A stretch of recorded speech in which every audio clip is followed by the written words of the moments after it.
Okay, Lila, we are going to look at different quadratic equations.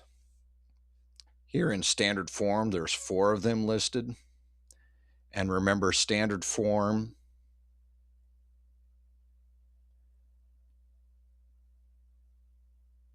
is simply ax squared plus bx plus c. And that's equal to y, so y equals that. Okay.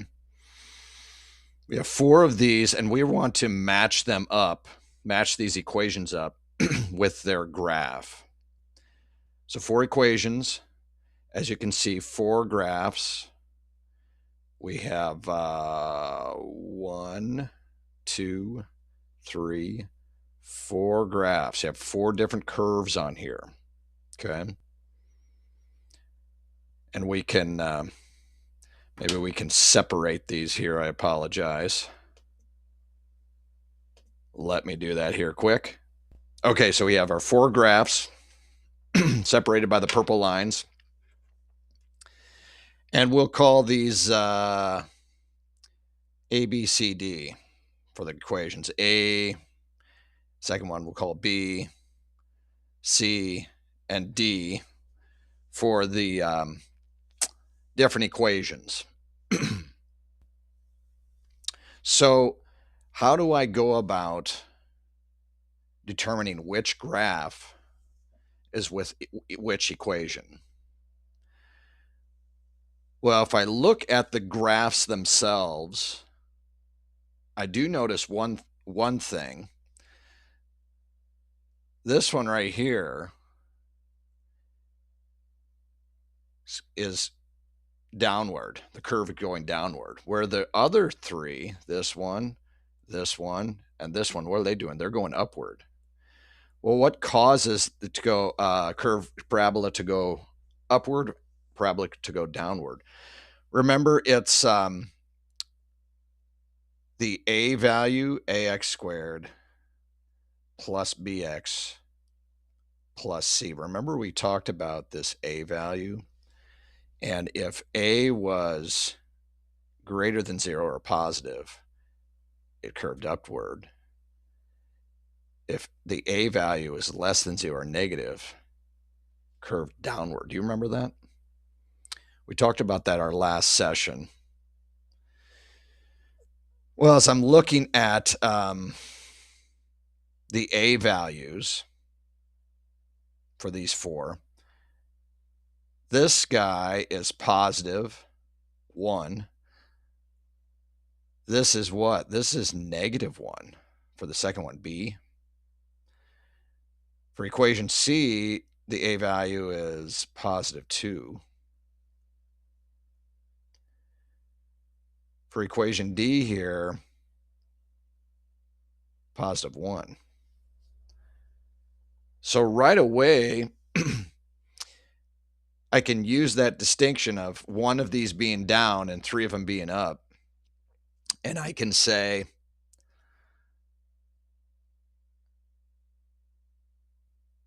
it's B, the one that's going down. Why is that? Because it's negative. So I can say right away that this one right here is B. That's B. Okay. So I got 1 of the 4 done. What about these other 3? They're all going upward, and that makes sense. All these 3 remaining equations, they are positive for the a value.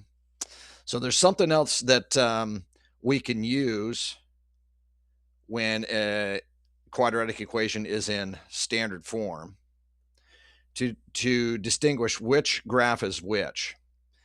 And I know that based on the fact that I have a vertex in each one of these. Vertex, for these are the low point because they're facing upward, vertex. So the valley point, the transition point where it goes from sloping down to sloping up. Remember that? The transition point, the vertex. All three of these are in different spots, right? This is in quadrant 3, negative, negative for x and y. This guy's in quadrant 2,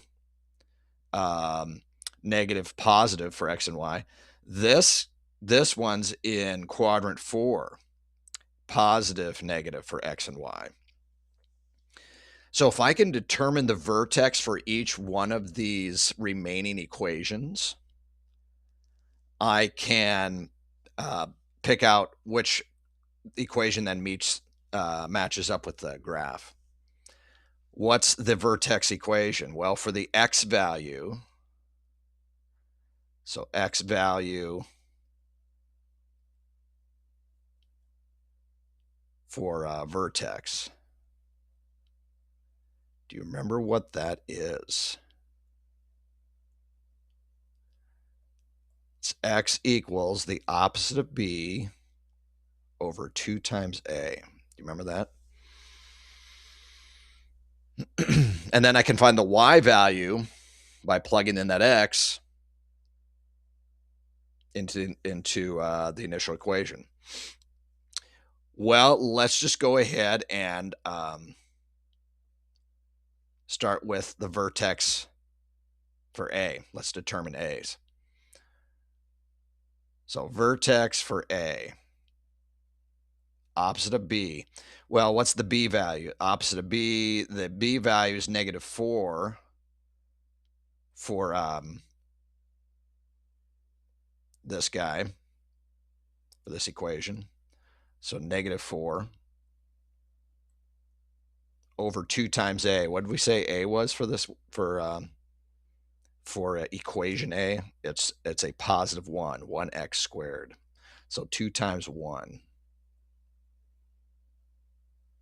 So what is this? Negative to negative is a positive 4 over 2 times 1, that's 2.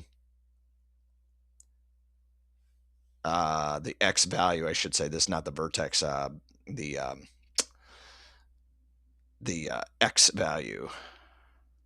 x value for vertex A.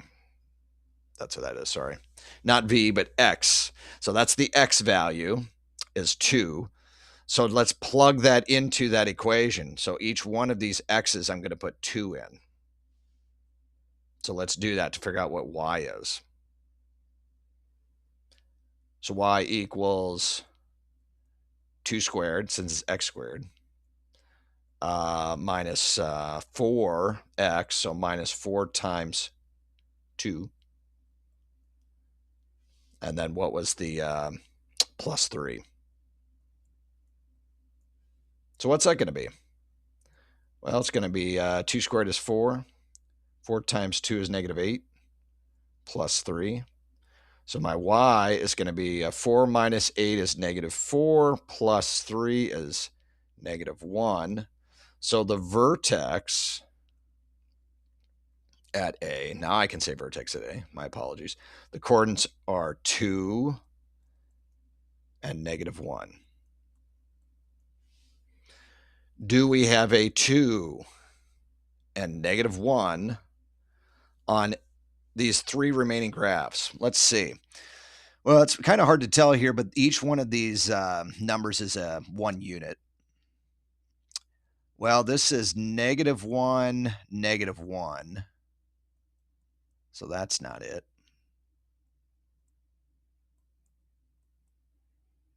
That's not it.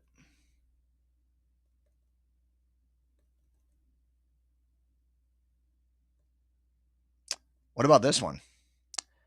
Down in the lower left-hand corner, we got 2 and negative 1.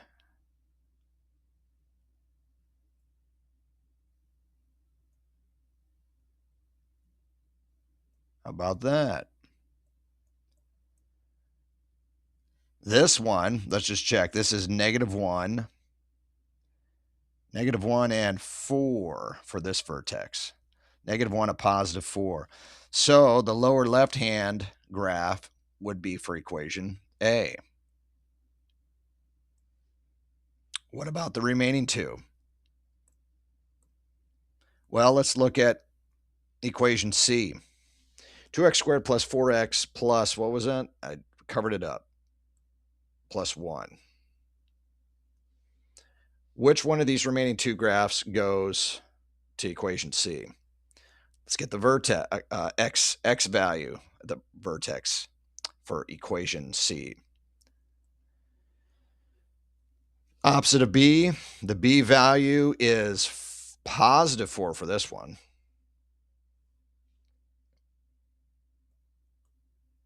Over 2 times A.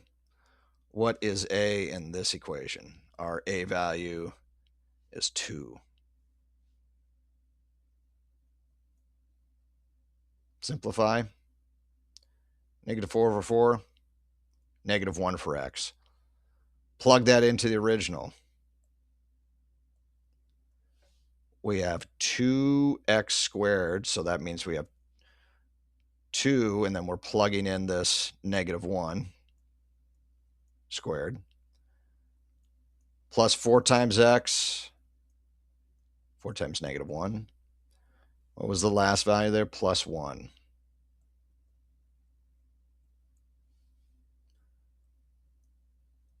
Simplify. Negative 1 squared is 1, times 2 is 2. 4 times negative 1 is negative 4, plus 1.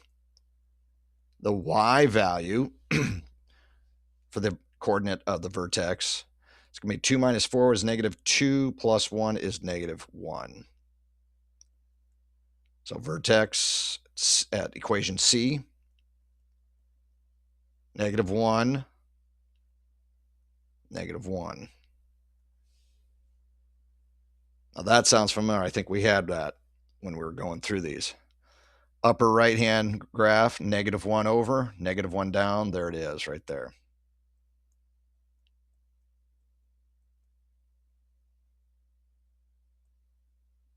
C. So just by process of elimination, if you didn't have enough time in your quiz, just put D down, right? Because that's the last one. You feel pretty good about the other ones. Now we can check that really quick. Let's do that. So A is 1 for equation D, B is 2. Let's just do a quick check. We'll go down on this one for space. Run out of space here. Let's see the x value. Opposite of B, so it'd be opposite of 2 over 2 times 1, because that A is 1 in that one. That's going to be a negative 2 over 2. That is a negative 1. So far for this, yep, we got a negative 1 right there. Goes up to the positive 4. So we should have a negative 1, positive 4. Let's see if we have a positive 4. Well, what is the y value? Let's substitute negative 1 in for the x value on this. So x squared would be negative 1 squared plus 2x, so plus 2 times negative 1 plus 5 is the end of that equation. What does that come to? Negative 1 squared is 1 plus 2 times negative 1 is negative 2 plus 5. What will that give me as I go simplify left to right? Let's see, that'd be a negative 1 minus 2 is a negative 1 plus 5 is a positive 4, and that is exactly what we have here. We have a negative 1, positive 4 for that coordinate. So that confirms to be equation D.